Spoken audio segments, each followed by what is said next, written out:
ಇನ್ನು ಚಂದ್ರು ಲಮಾಣಿದು ಅಲ್ಲಿನೂ ಕೂಡ ಗುತ್ತಿದಾರ ಸಂಘದ ಎಲ್ಲ ಸದಸ್ಯರು ಯಾವುದೇ ರೀತಿ ತೊಂದರೆ ಕೊಡದಂಗೆ ಅಭಿವೃದ್ಧಿ ಕೆಲಸವನ್ನು ಮಾಡ್ಕೊಂಡು ಹೊಂಟಿದ್ರು ಡಾಕ್ಟರು. ಇದು ಒಂದು ಷಡ್ಯಂತ್ರ. ಅವರಿಗೆ ಒತ್ತಾಯಪೂರ್ವಕವಾಗಿ ದುಡ್ಡು ಕೊಡುವಂಥ ಪ್ರಯತ್ನ ಹಲವಾರು ದಿವಸದಿಂದ ನಡೆದಿತ್ತು ಮತ್ತು ಕೆಲವೆಲ್ಲ ಆಡಿಯೋ ಗಿಡಿಯೋ ಕೂಡ ಹರಿದಾಡಿದ್ದಾವೆ. ಈ ಎಲ್ಲ ಹಿನ್ನೆಲೆಯಲ್ಲಿ ಮತ್ತೆ ಹಣ ಅವ್ರ ಕಡೆ ಸಿಕ್ಕಿಲ್ಲ. ಅದು ದವಾಖಾನೆಯಲ್ಲಿ ಎಲ್ಲ ಥರ ಜನನೂ ಬರ್ತಾರೆ. ಹೀಗಾಗಿ ಅದರಲ್ಲಿ ಯಾವುದೂ ಸ್ಪಷ್ಟತೆ ಇಲ್ಲ.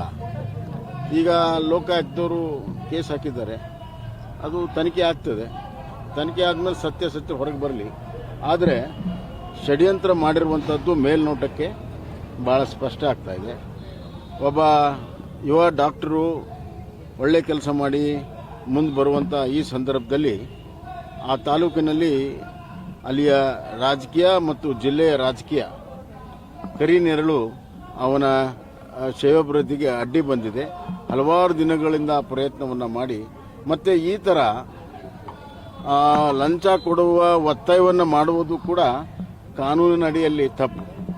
ಪ್ರಿವೆನ್ಷನ್ ಆಫ್ ಕರಪ್ಷನ್ ಆ್ಯಕ್ಟಲ್ಲಿ ಇವತ್ತು ಆಸೆ, ಲೋಭ, ಆಮಿಷ ತೋರಿಸುವಂಥದ್ದು ಮತ್ತು ಲಂಚ ಕೊಡುವುದು ಕೂಡ ಭಾಳ ದೊಡ್ಡ ತಪ್ಪು. ಹೀಗಾಗಿ ಎಲ್ಲ ಆಯಾಮಗಳಲ್ಲಿ ಸರಿಯಾದ ರೀತಿಯಲ್ಲಿ ತನಿಖೆ ಆಗಬೇಕನ್ನುವಂಥ ಒತ್ತಾಯವನ್ನು ನಾನು ಮಾಡ್ತೀನಿ. ಅಲ್ಲ, ಅದು ಎಲ್ಲವೂ ಅದರಲ್ಲಿ ಸೇರಿದೆ, ಎಲ್ಲವೂ ಸೇರಿದೆ. ಆದ್ದರಿಂದ ಇದು ಸಮಗ್ರ ತನಿಖೆ ಆಗಬೇಕು.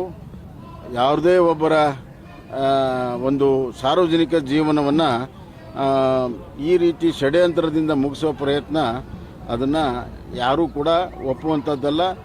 ಅಂಥದ್ದನ್ನು ಯಾರೂ ಕೂಡ ಪ್ರೋತ್ಸಾಹ ಮಾಡಬಾರ್ದು, ಖಂಡಿಸಬೇಕು.